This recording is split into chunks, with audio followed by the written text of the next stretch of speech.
Mr. Canney. Oh, someone's calling me. I'll call him back. They ruined the vibe. They ruined the vibe. How we doing, my boy? Good, man. How are you? Well, I'm glad that we could do this. I'm sorry that it obviously took a couple of days. It took a little minute to get you on here. You're good, man. Not a big deal. What you been up to these past couple of days? Doing a lot of homework and a lot of sleeping. Getting ready for this Omaha Challenge thing and see how it goes. Omaha Challenge? Yeah, it's a thing they do. It's right before Thanksgiving break. You split the team up into multiple teams, and then it's like the weight training coach puts this giant course together every day that the team split up to and go try to win. So, okay. Oh shoot, it'll be fun. Are they gonna record it? Do they have people there to record it and all that stuff? Oh yeah. It'll be. They post like this is the season stuff like that, so it'll be on there. So. I'll pay money to see you go through that course. So I've been told. Yeah. Oh shoot! Did you know about it before you even transferred to Ole Miss? Yeah. So I watched videos and all that stuff kind of like through high school, and I knew that this was something they do. So I was ready. You're expecting it. That's right, bro. It's good to at least just hear from you in general, bro. Because I remember always running into you, like even outside of I can't even remember the name, Schoolmaker, whatever. Like Schoolmaker, yeah. Always from me, you were like, bro, where have you been at? I'm like, oh, well, we'll talk, bro. Like, don't even. Dude, you're living life, man. Doing a ton of fun stuff. I'm trying, dog. It's so interesting just because it's like still in the middle of like entrepreneur, still getting the value you deserve, but you're enjoying it because it's what you love, and you still gotta just take people's comments because they don't understand. But the people that do understand, you're having fun with. It's so interesting. But I'm loving what I'm doing. I'm having fun. Finally breaking into the industry that I've always needed to. So I'm literally taking it and running with it. I'm not looking back. Good. That's what you should do. Back, my boy. But how's everything been lately? I know you're on a new campus, new team. The preseason is coming. Yeah, it's almost here. We're excited, man. Did you ever see yourself in this position? No, never. In high school, no. It was UT pretty much all the way throughout high school, and then the opportunity came up. I had to go for it, and we're here. This was the school I wanted to come to out of high school. No way. Yeah, so this was the one school I wanted to come to really bad, and I remember telling my travel ball coach, like, man, I really want to go there, and he was like, yeah, I don't know. So we continued to grow from there, and finally got the opportunity and took a shot. Is there any like childhood ties to this school at all? Like, did you? No. Like, I didn't have any family ties. I didn't have anybody that came here before. It was just like, it's hard to beat Swayze, man. It's hard to beat 12, 14,000 people in the stands every game. Like, it's a great atmosphere. The town's awesome. I thought I'd get along with it pretty well. I thought we'd mesh pretty well. And like I said, I watched their videos like all throughout high school and stuff. Like, that's how I got to grow and know them. Like, this is the year and stuff like that. So I was always a pretty big fan. Was there I guess their environment sounds pretty intense. This is what it sounds like. Oh yeah, it's fun. I mean, it's one of the biggest fields in the SEC, and they pack the house. So it's a really good time. I mean, we had people out this fall watching inter-squad games and just like diehard fans. So we're ready for it. We're really, really excited and ready to get after it. Correct me if I'm wrong, bro. Don't laugh at me if I get this incorrect, okay? All right. Either Ole Miss or Mississippi. Ole Miss. Yeah. You saying Mississippi State? No, is it in Mississippi?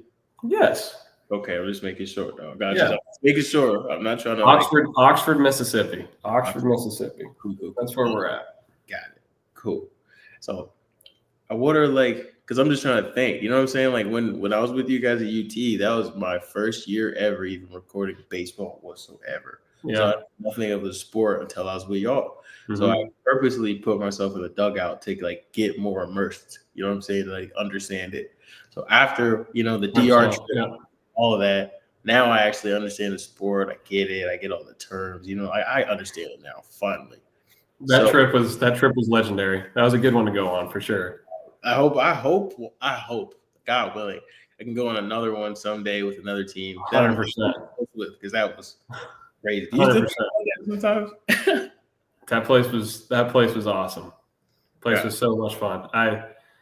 That's what I kept telling people, like D2, and I was like, man, like y'all don't get it. Y'all don't get it. Like we just went to the DR and back on a free vacay. That was as good as it gets. That was fun. Watching you guys too, like knowing how good you guys were, even as like a D2 team, knowing the camaraderie still amongst you guys, especially even off the turf or off the field, off the pitch. What would you guys say? Off the field? Off the field. Okay, off the field. Just like even like with like Pastor JJ and stuff like that. You know what I mean? On like Sundays or Saturdays before games, all that stuff. FCA, like you guys are still as like a decent group of guys, you know. And so obviously going to a place like that, where it's very scenic, it's very fun. You're obviously playing different players internationally, all that stuff, you know. Yeah. It was super fun. Super fun. Great. Especially being the person that's not part of the sport. I just get to watch all you guys be in it. Was a good time. Great time. Shoot. Have you been on any other trips like that, even in like high school or just with No. I mean, travel ball, we got to, I mean, we never went anywhere out of state or not out of state, like out of the country. But I mean, we traveled for travel ball a couple states, but nothing like that. That was different. Ole Miss got any trips like that coming up? We're going not out of the country. We're going to Texas. We're opening up in Arlington, playing 3-game set there. It's not the same team we're playing, but yeah, we're pumped about that. Cool, because I got to go to the Houston Astros Stadium last year to open, and this year going to the Ranger Stadium. Mm-hmm. So pretty dope. It's pretty cool. How does that feel? Like if you're low key, bro, getting like closer and closer and closer, is it like nerve wracking or just like? No, not at all. I mean, it's like this is the hardest I ever worked ever. I mean, it's been, I haven't taken a break. There hasn't been a week in the past 2 years literally, like it was from the Florida Baseball Armory to straight to UT for fall and spring, and then straight back to the Armory, and then straight here. And it's been a grind. So I'm really looking forward to it. And so are all the guys. We got a bunch of hungry dudes that are ready to go. So how like different is it from UT? Because I even talking to like Drew and Nooney, they were saying like it's just very different. I mean, professionally, they were saying it's very different. Just how guys can come and go really quick, you know, since they're up like with the pros right now. Like guys can come and go. You don't really get all that time together as like you guys used to in college. So like, how is it different? I guess just from like the D2, D1 perspective. Do you have more practices or like is it more intense? No, so we actually have. I mean, practices felt like they were fewer. I mean, I don't know the exact rules on it and how all that plays, but I know that we have a strict amount of hours we can have during practice. And I mean, we had a couple and it was like, oh, it's over. I mean, we played a lot of inter squads though. So that was kind of like the kind of the teetering like practice between inter squad. But yeah, there's 100% of difference. There's no lying about that. Level of play, yes, absolutely. Facilities, yes, absolutely. Being away from home has been the biggest shock of them all. But the way Urso, structured the team on how we play baseball at Tampa and how we go about our business is exactly the same. Mm-hmm. I mean, it's you show up, you do what you need to do, you get better, and you go mm-hmm. play. I mean, that's it. Mm-hmm. Yeah, there's definitely your eye openers of it's Swayze Field, man. Like you can't beat it. I mean, this is the SEC. It's one of the biggest schools in the SEC. So yeah, man, it's that was eye opening for sure. But like I said, I mean, Coach Urso was he knew what he was doing with the team and just how to really get us going. So yeah, that part isn't different at all. It's going to be even more fun for me in general, only because like SEC, ACC are like almost like my conferences. I grew up watching those conferences the most, so it's just kind of funny in a sense, to see you up there, I'm like, oh my God, it's like Canney's really on my TV right now, you know? Canney's really on my TV. I was talking to Paul, like honestly, I think a month ago, maybe his episode probably released today. We actually just went to a baseball park, like a softball area, and talked right there. But he was telling me all about like pitching, and just like the different things that could go on with like your entire arm and repetition and how you hold it and all that stuff. For you, was it like hard to just even like find your own momentum pitching? Like maybe when you're like really, really young, I guess. Yeah, I mean, I stunk when I was young. I mean, I hated pitching. What? I hated it when I was young, like 12 years old. I hated it. That was my least favorite thing to do. What got you like, like what got you more into it? Like what My was it? dad. I mean, my dad was just always told me, he was like, if you're gonna play college baseball, like you're probably gonna be a pitcher. So that was something that he always pushed me to do. So I never stopped doing it. Jimmy Osting, my travel coach, like helped me a lot with pitching in general, just how to, mechanics and stuff and mindset of a pitcher. But until I got to the Armory is where I really like got better and turned into an actual pitcher throwing strikes and stuff. So that really wasn't until like sophomore year of high school when like really everything started to come together. So it's kind of where it all took off. That's kind of funny to hear. I wouldn't even have expected to hear that. I'm not gonna lie. Why did you hate the position? Completely different, huh? Why did you hate the position at first? Because I stunk. I mean, I couldn't throw a strike. I was hitting guys left and right.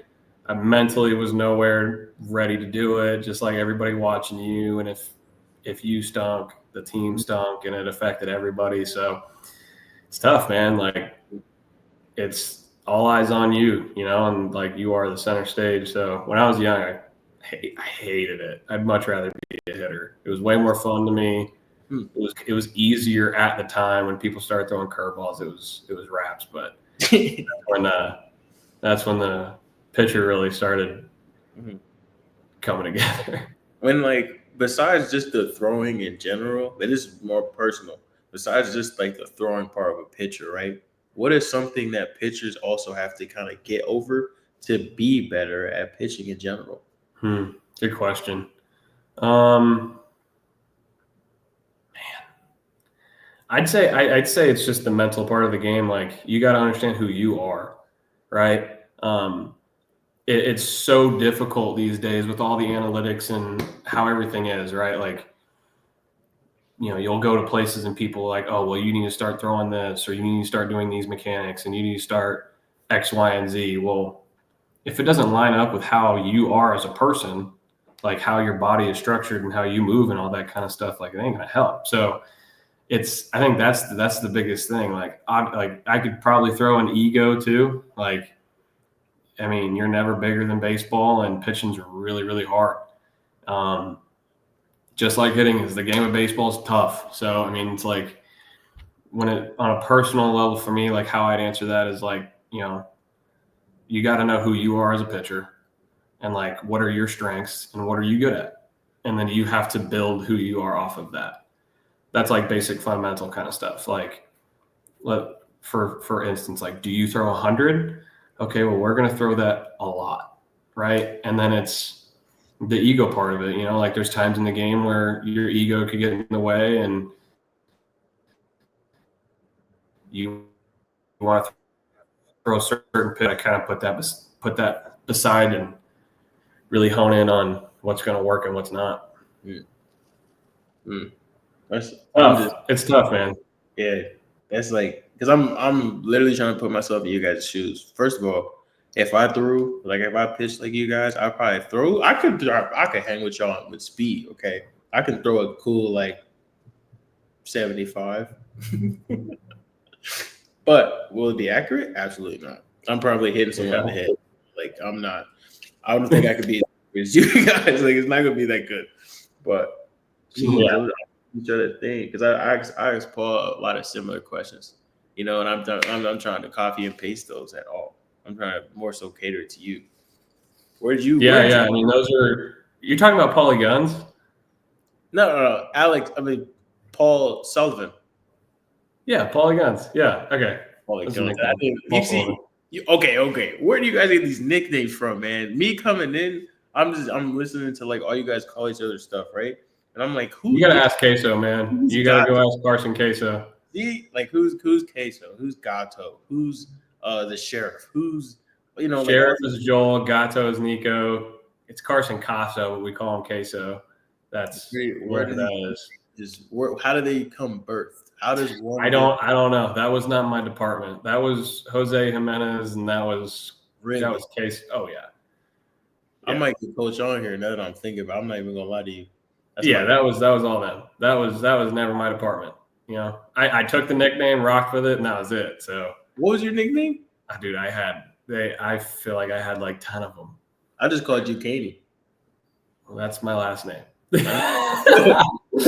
But yeah, I mean, like Can Man and all that kind of stuff. Like there was a ton of them. But yeah, I mean, another one was Stefuk. Stefuk was another one. The what? Ryan Stefuk.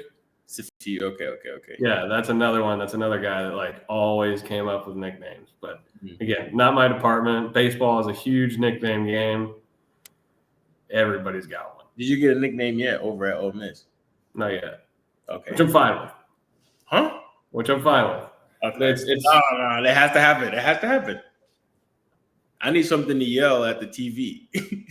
Canney, you've been calling me that my whole life. I'm just saying that out of respect. You know what I'm saying? Well, what do you look for most of this like upcoming season? Is this your last season of like? This is it. Yeah, this last one. So another good question. One, I want to win. Like we won at UT for the past 3 years. That's all we did. We had 2 years of getting beat in playoffs, but regular season, you were always number one. And obviously coming off a chip, like it's a good feeling to win.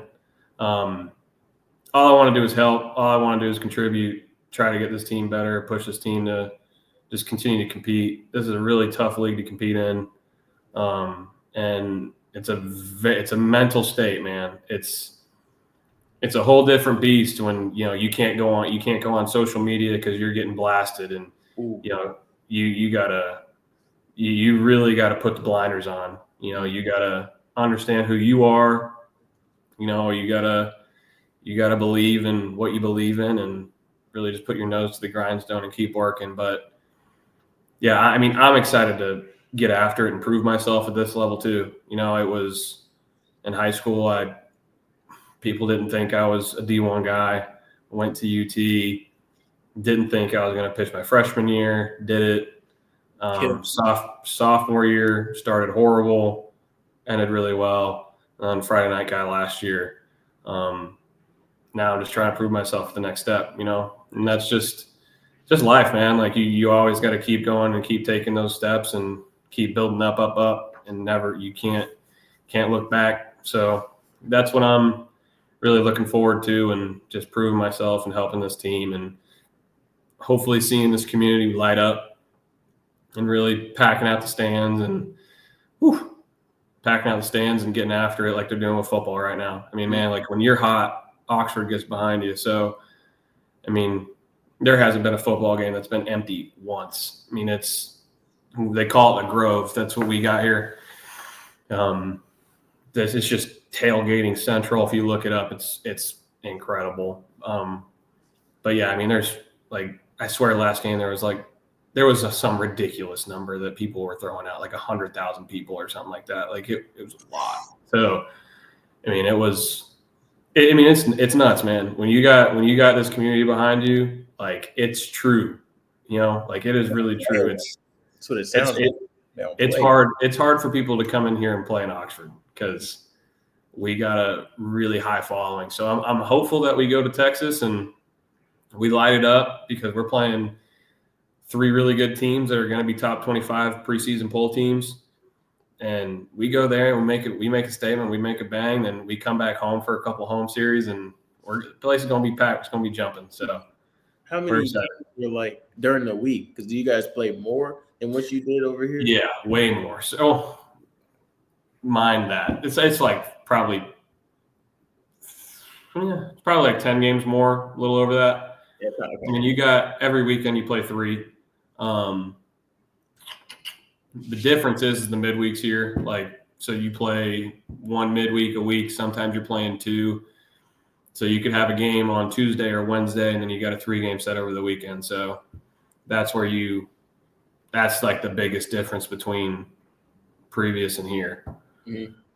Before I get into the juicy questions, you know what Okay. I'm saying? The real deal, nitty gritty stuff that we have to get to by the end of this call questions. I'd like to ask a real, on like a serious note kind of question. Obviously, like with faith, your faith comes into play like hugely, you know, but for everyone else that has probably played the game of baseball that may run into like the mental side eventually, you know what I'm saying? Like you maybe get to a point where you just feel down, maybe you just haven't been playing too well, and you try to like pick yourself back up because you know the level that you're on, it definitely matters. Performance, you know, your performance matters, or it can weigh on your shoulders. Like your performance can definitely change the whole trajectory of a game. Like go more in depth about just like maybe the things that pitchers or anyone that plays baseball is going to have to like keep in mind when playing this sport at a certain level. Yeah, you gotta have people in your corner, man. I mean, it's really hard to be lone wolf in a game like this.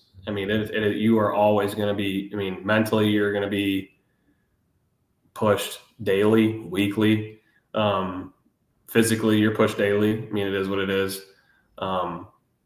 Yeah, you gotta have your safe space, meaning family, faith, friends. I mean, those are the big three. I mean, you gotta have people that you can go back to and, you know, talk to, rely on, that can give you some good info and, you know, lift you up or push you when you need it. I lean on faith a lot. That's something that, you know me, but something that I've been, you know, really, really trying to improve. That was before I got here. I knew that I was like first time away from home, first time away from family. I lived in Florida, Tampa area my whole life. I mean, I'm not afraid to say it. Like I was worried. I was worried about leaving, and I left my best friends that I had. You know, all my best friends were on that team from last year, and people that I had back home that, you know, from church and people I grew up with, I left all of them. You know, they're 11 hours away, so it's tough.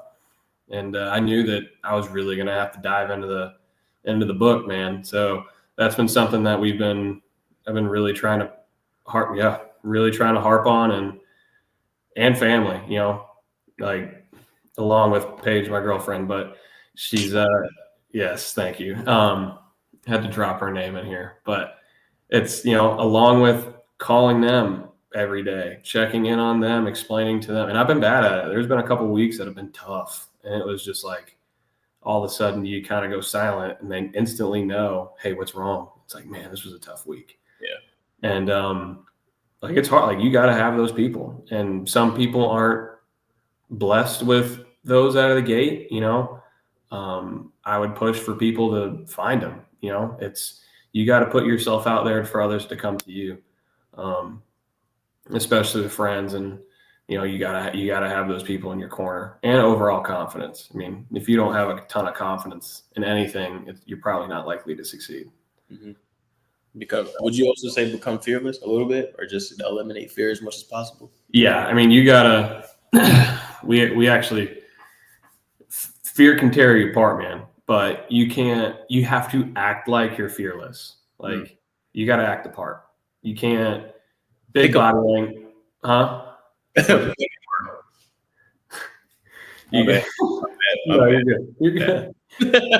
I'd say like big body. Like we talked about as a team, we just went through a mental game segment. Like we all went through, like something that I took away with it is like you got to have big body language.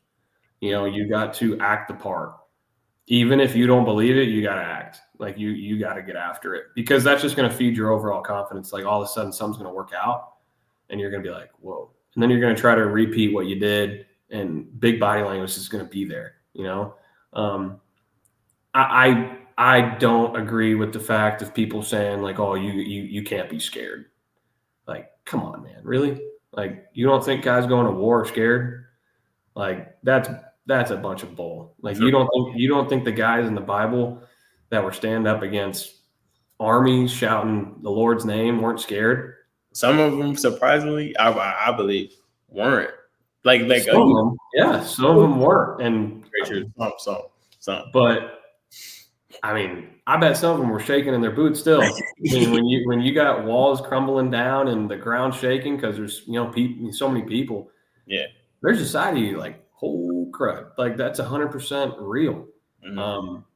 But that's where I think you have to have the overall confidence yourself and bleed that confidence and believe it to the point of ain't nothing gonna beat me. Mm-hmm. I got the people, I got the faith, family, friends, I got the team. If it is company, whatever it is in life, like you got to have that in order to really strive.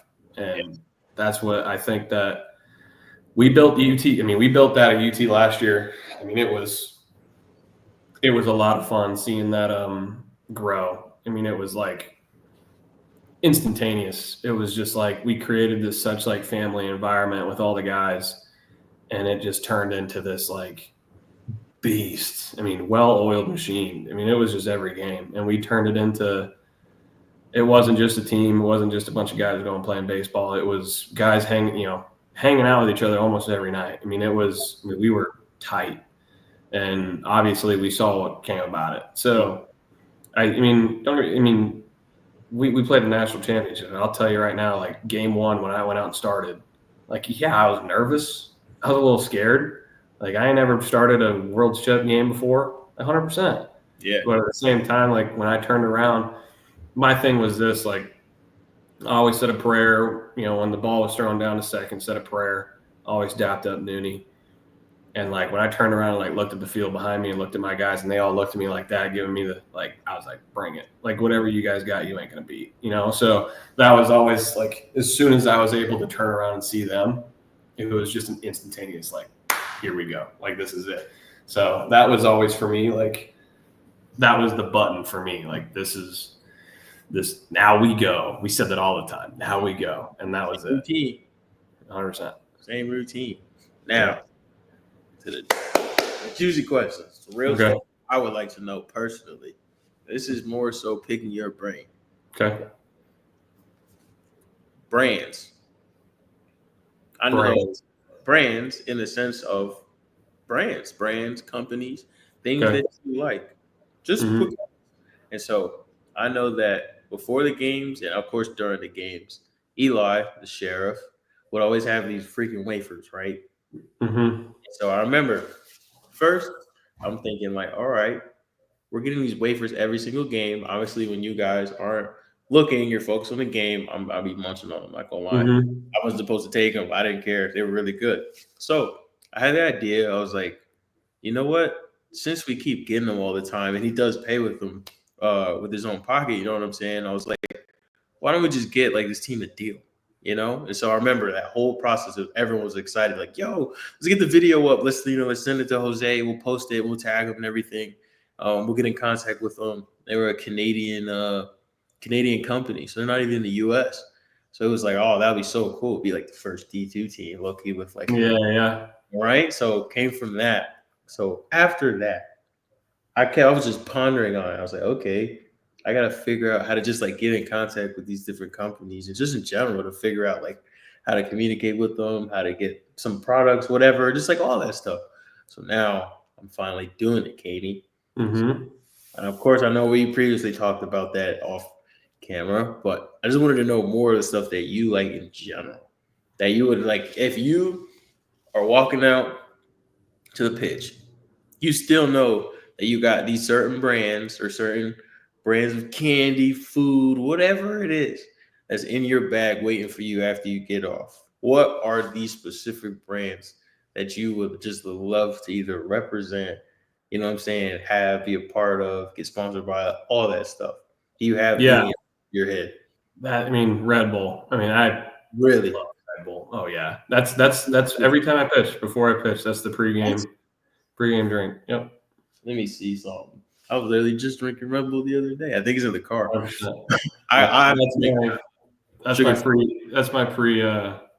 like my really? Here we go. Get the heart, get the blood pumping kind of thing. You're on the pitch with wings. Hopefully, yes, that's the plan. Yes. Do you have a favorite flavor? Just it was just always the regular one, just plain and simple, and just like an hour before the game started. Okay. Drink that and get going. Not so you're jittery on the pitch for the first 15 minutes.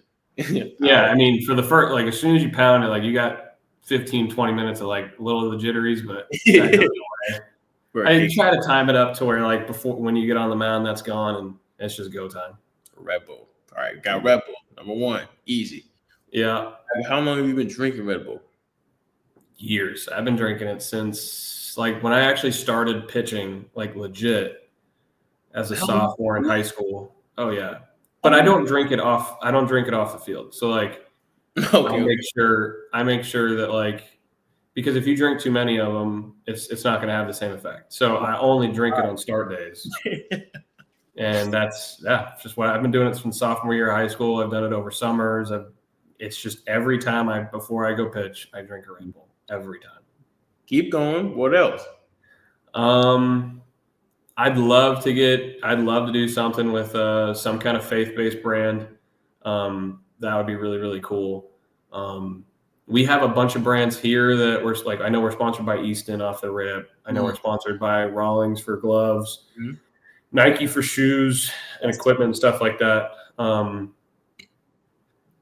Yeah, I mean, like, to be honest, like outside of that, like maybe a clothing brand, like another clothing brand with like some nice jackets and stuff, like some higher end quality stuff. But like other than that, I mean, that's really it. Like, I think that's kind of like the whole NIL talk sponsored and all that. I think that's great. I really do. But at the same time, like you got to know why you're there, right? Like you're there to play baseball. You're not there to be some marketing campaign for whoever. Yeah. But I think there is a balance. Like if there's the opportunity to do it, like, man, go do it. I mean, you live one time. I mean, I have 100% embrace that. Like you live one time, you got to try it, do it. But yeah, those would be the three that were like, for sure that, I mean, Red Bull would be awesome, but those two for sure would be cool. Yeah, that's probably it though. When it comes to food, like snacks in the form of snacks, because I know dugout snacks are a huge thing. Do you have a top? We have like a bucket that they bring down, not like like a gallon, like a tray, and they put it in the dugout. What? Got Uncrustables, seeds, crackers, gummies, like whatever you want. And that's where it's like kind of the old welcome to the SEC moment. But it's like, yeah, like that's funny. Fairlife, I've been putting that down, like create their protein shakes. Yeah. Those things are awesome.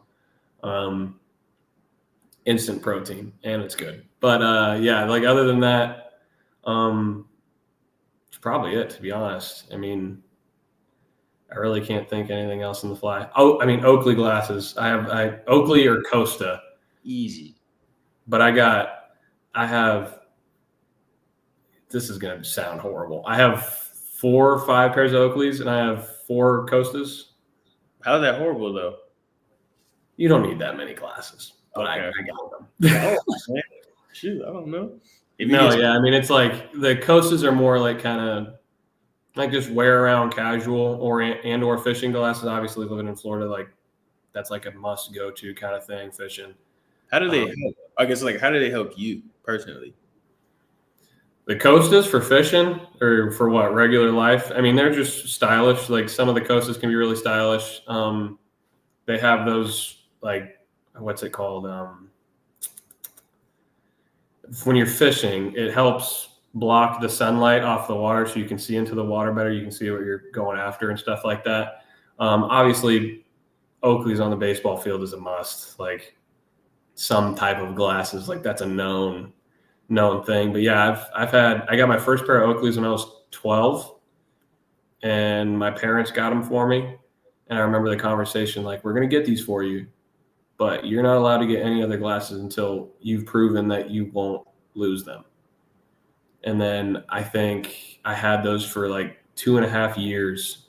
And I remember going to middle school. I got some old friends. I don't remember this, like the OG days. But like I remember walking into middle school, No, hair's not done. Oakley's would be right on top, walk into class, throw them back down, walk to class. Like, it was kind of a laughing stock of like, what are you doing? But I didn't care.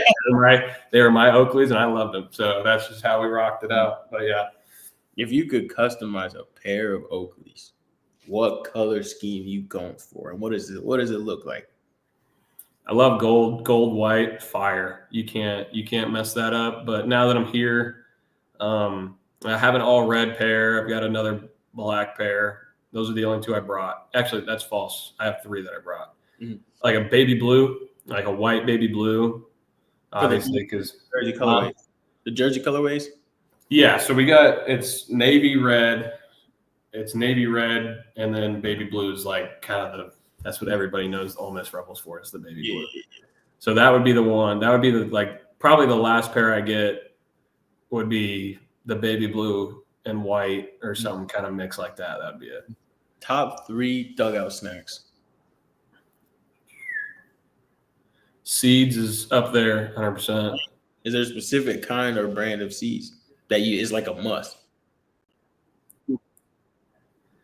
No, like I'm not one of those guys that like always has seeds, but I'm not picky. I mean, I'm just like whatever is there.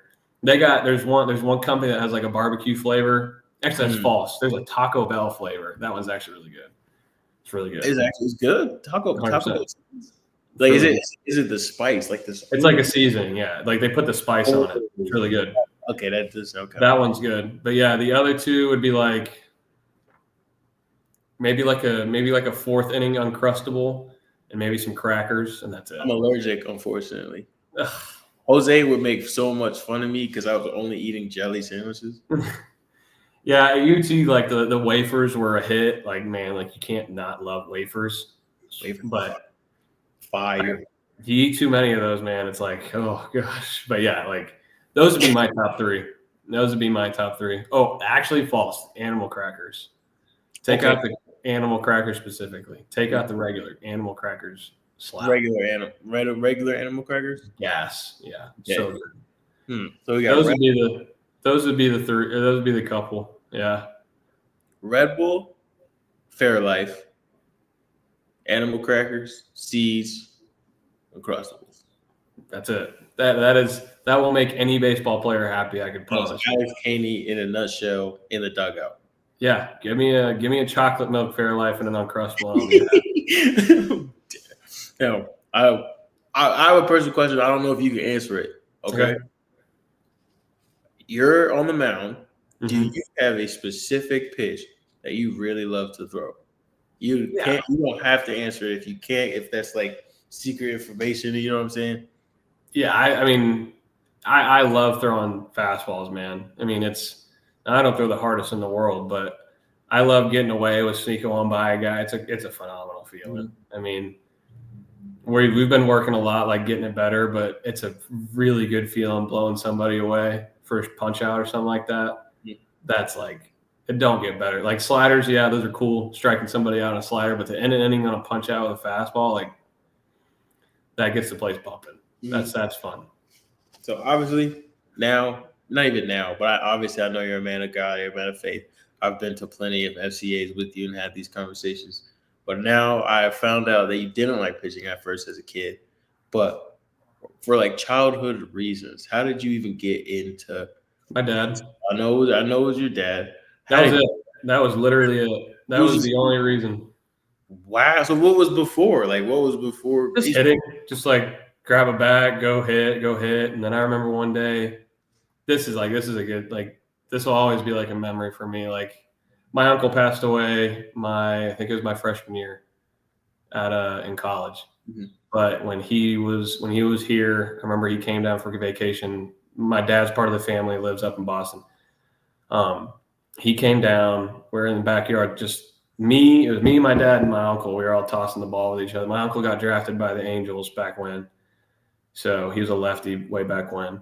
And I remember sitting there and he looked at my dad. He's like, you may have something here. Because I always had a decent arm. Yeah. But he was like, dude, he's throwing hard and he's 8. And so he was like, you might have to start working with something. And obviously, like my dad played at UTampa. He was the closer there. What? Yeah. So first Drew, now you. Mhm. Who's I don't know. parent? Yeah, I don't know. He played. What? He was after Drew's dad. I think. I don't know. They might have played a year with each other. I don't think it was Pat. I don't think it was more than that. Yeah, my principal in high school was a Friday night guy at UT, and he played with my dad. So he was the Friday night closer. My dad, or Friday night guy, and my dad was the closer. The history runs. Yeah, really cool. So that was my dad's alma mater.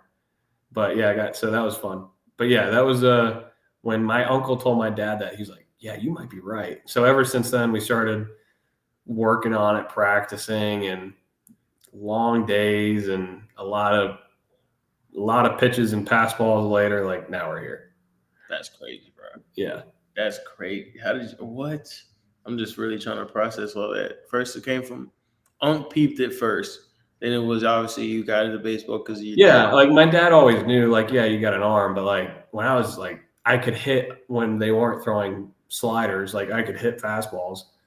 And then, then people actually started pitching, and I was like, yeah, like, I can't do that. But when, that's what I like to do. I like to hit. And I was 8 years old. He wasn't going to be like, no, you need to pitch. Yeah. But when my uncle kind of forced his hand and was like, hey, you should probably start working on this, that's when it kind of changed. Like, okay, like, we'll try. You heard it too. You're like, all right, got you. That's a story my dad loves telling. So, I mean, it's a good, like, heartwarming, heartfelt kind of deal. So, yeah. Mm-hmm. So for now, obviously you're over at Miss. Games haven't started just yet. When does like the game start? Oh, I can pull up the actual date. We got, actually, it's kind of close.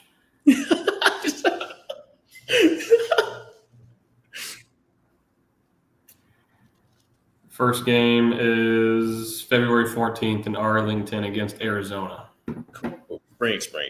Little spring.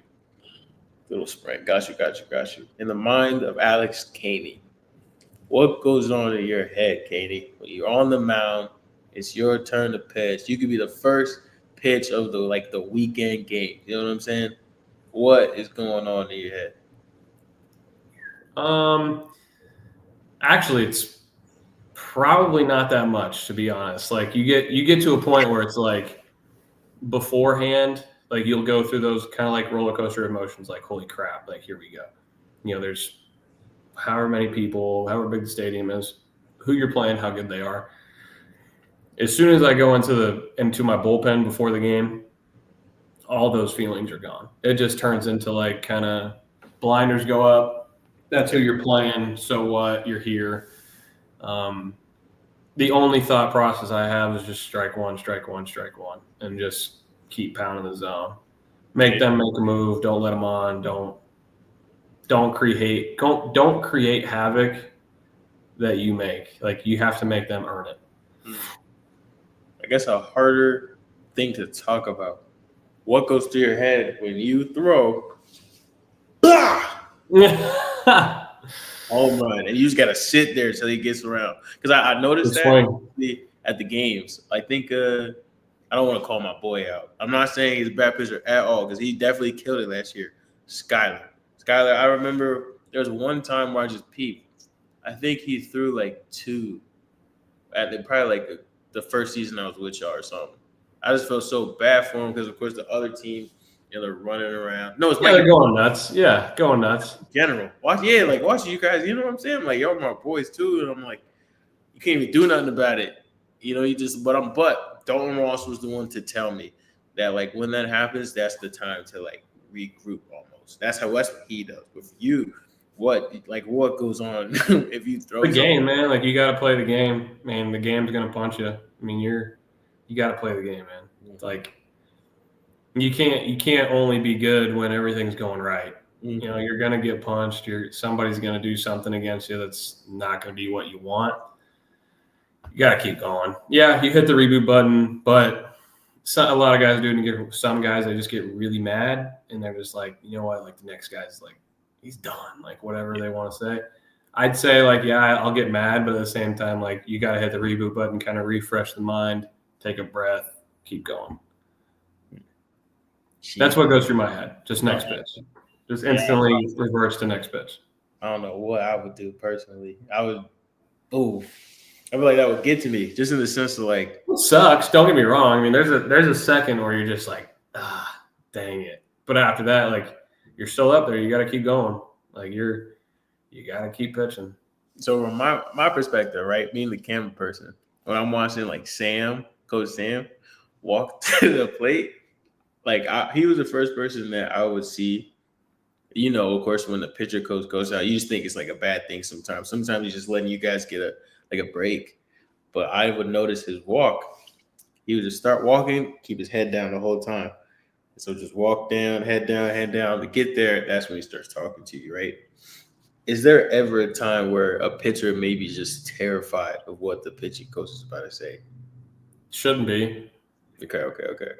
I mean, if you're terrified about that, you probably shouldn't be out there. Got it. Because from a bystander's perspective, it's low-key scary in the sense of just like, dang, like this coach is about to rip into him. Me and Bull had a good connection last year because he knew me pretty well, and he'd walk out there, and if it was good or bad, I'd say, "What's up, Bull?" As soon as he got out there, okay. And, he'd be like, "You good?" Be like, "Yeah, I'm good."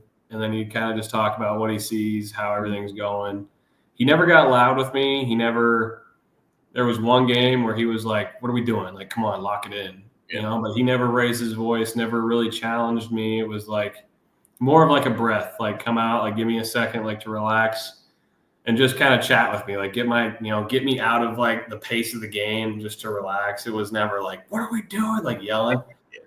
But yeah, we had we would always have like, there'd be some times where the catcher would come up and we'd say something, everybody start laughing, and it would be a high, intense situation, guy on second, third, 2 outs, tie ball game, and we'd be laughing. Like you just gotta relax it sometimes. But yeah, I was never worried about Sam. I mean, we had a really good connection with each other. He knew what I needed in a lot of the times and situations, and he'd walk out there and make me laugh, and we'd be good. Man, from the camera perspective, I was always tense because this is how he would walk. Yeah. He's an intense guy. Like when you don't know him, like he looks intense, but he's collecting his thoughts. That's what What's what I used to think. Like when he's walking out to the mound, he's collecting his thoughts. This is exactly what I see. Okay, we got the hat on. The hat on. Ready? Yeah. Hat's on. He's chilling, and then like his arms are on like the little, you know what I'm saying? He's chilling, and then it's like, Rev walks out, head down. Yeah. We'll walk like slow, and I'm like, oh shoot. You know, I'm like, oh, what's he gonna say? Because we don't know. We're just watching you guys together, really close, and just serious face. Yeah. You know, so like something serious is happening. Like, so dang, just to hear that, I guess it's dang. There's times where there's been guys where like some guys they need to be kind of barked at, and there's times where it's just like, hey man, like take a breath, you're good. That's what the majority of the time I needed. Like I was never kind of the type of pitcher that went out there and it was like, what are we doing? Like it was, like I always gave effort, I always gave a ton of try, and like he'd make a bad pitch, whatever, next time, and he knew it just needed a breath and make me chuckle, make me laugh, and get my head out of it, and then lock it back in. For pitchers alone, is there anything that I guess just like younger pitchers, college pitchers, or even like especially high school pitchers that you would like let them know they should work on to get their game better? Like young guys, right. Yeah, 100%. Like it's upperclassmen's job to take those kids, take those guys under our wing. It's 100% our job. I mean, it's not just the pitching coach's job of trying to hype them up, teach them things. Like when it comes to mechanics and fastballs and all that kind of stuff, like pitching coach's job. But when it comes to the mental side of it and how to just act and go about your business, it's 100% on us as well. Is there anything specific that you would tell like the youth or just pitchers that are younger that want to get to like your level, things that they should focus on in their game or focus on in practice to get better as a pitcher? Throw strikes. When you're young, throw strikes. That's it. Strike. Don't work on when you're young trying to throw the baseball 100 miles an hour or trying to throw the nastiest off-speed pitches you can throw. Just work on being an elite strike thrower and being able to just go out whenever the day, like it could be, you could wake up, roll out of bed and throw a strike, you know, or it could be 12 o'clock at night. You've been up for 12 hours and throw a strike. That's it. When you're young, you know, and then when you grow up and your body starts to change and you get bigger and stronger, like, okay, yeah, like let's start working on throwing harder in those pitches. But when you're young, man, like it's one of my biggest pet peeves, man. When I go and watch some of these, like, I mean, name a pitcher in the big leagues that's really good that doesn't throw strikes. It's hard. I mean, there's very few. You got to be able to throw strikes to get guys out. That's how the game's played. And it's all these kids, like when they're like, they got it all mixed up. Like the parents like, oh, you should be doing what they're doing. It's like, no, please don't do that. Like, please learn how to throw a strike, because that's exactly what that kid did when he was that age. He learned how to throw a strike. That's it. I remember I can't even remember his name right now. He was definitely Dominican, I think. I cannot remember his name. It was like his blank on it. Or your team. Like he will always have the plantains on the side. You know exactly what I'm thinking of. He was like a fourth hitter from the DR. What year?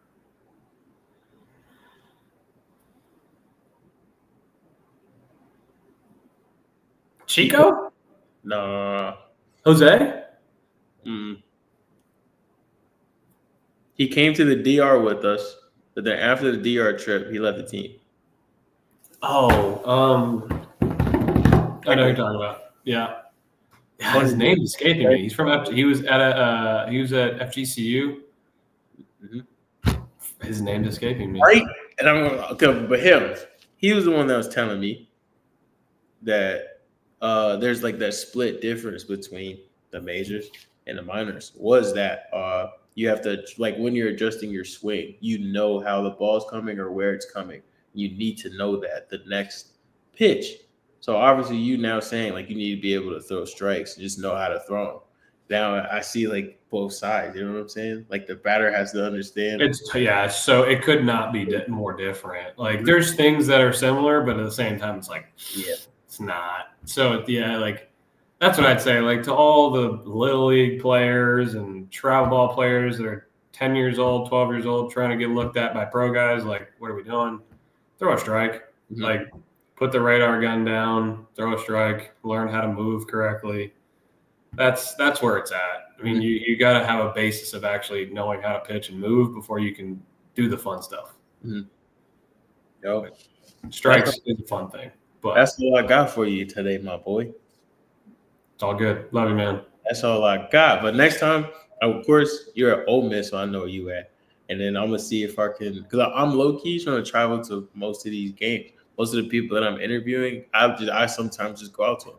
I just feel like it, bro. It's part of my job. It's part of my career field, and I just have you gone out to see Drew at all? I haven't. He actually came here.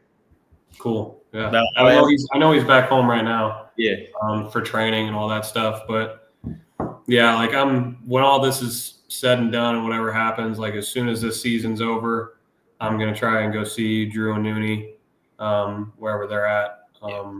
Try to catch a game and reconnect with them, because it's just crazy, man. Yes, it's just it's a lot of work. I'm going up to Boston because I have a friend out there, and most of these places, of course, I know people, so I would like to just go. I like to experience it. You know, some people go their entire life without experiencing this stuff, so I just want to do it now while I'm young and I got time. You know what I'm saying? So shoot, why not support my friends and experience something new? Yeah, 100%. Yeah, I mean it's a lot of fun. Like, and just especially knowing where some of these guys are ending up, it's like, man, like it's like a good time. Like even going like I know Drew. I think Drew ended up like in AA. It's like, man, that's awesome. It's awesome. And like watching Nooney go out throw, like some of the guys were sending me videos of when a bunch of guys went and watched him throw at one of his outings, and they were sending me videos of him, and I was like, man, that's sick, man. Like that's just crazier for you guys, just for being teammates, you know, like it's it's like a connection. Like Jose always said, like when you win a national championship, you guys are no longer just like teammates. Like you are now family. Yeah. And we never won one. So it was like, yeah, we believe you, but like, I don't know what you're talking about. And now that it happened, it's 100% true. It's now it's solidified. It's already. It's like I could call these guys whenever. Yeah. And I know they're going to pick up the phone. That's awesome. Yeah. I mean, like, I know, like, and that's what I was saying. Like, that's like when I left, I was like, I'm leaving some of the best friends I ever had. And that's what it was a hard decision. And they were supportive, they weren't. Yeah. And that made it like way easier. They weren't like, we hate you, or they were supportive. And that made the change way easier, like took that weight off your shoulders and stuff. So that's very true. Because you don't think about it much until like it happens. You're in it. You don't want anybody to take it wrong and all that stuff. Yeah, 100%. Yeah, those are the last thing you want. Like all of those guys are family. I mean, like I spent 3 years of my life there. That's where my dad was at. Like it's where like literally where I started to become a man and like was with them. I spent a ton of hours and a ton of days with those guys. So like stuff I'll always remember. Mm-hmm. So 100%. That's incredible, bro. I'm happy to December 6th is our ring ceremony, so I'm gonna be back there for that. Yeah. Bro, so much is landing on that day, man. There's so much is landing on that day. Yeah, it's on Friday, but I'm excited to go back and see those guys and hang out with them and just how long will you be here for? The 6th, so I'm leaving the 5th to get there the 6th, and I'll be there probably all day Saturday, and I'll either leave Saturday night or Sunday morning and come back up here. And then I'll be back in Florida December 20th that night for sure. And I'll be there through the 1st or the 2nd. Oh, bet. So I'll be there for 2 weeks, something about that. We'll make sure to tap in. For sure. I'm going to see all the homies before I come back up. For sure. I appreciate this big time, dog. Thanks, buddy. Of course. Love you, man. Any way that I can help possible with anything, let me know. Of course, buddy. Love you. All right, thank you, buddy.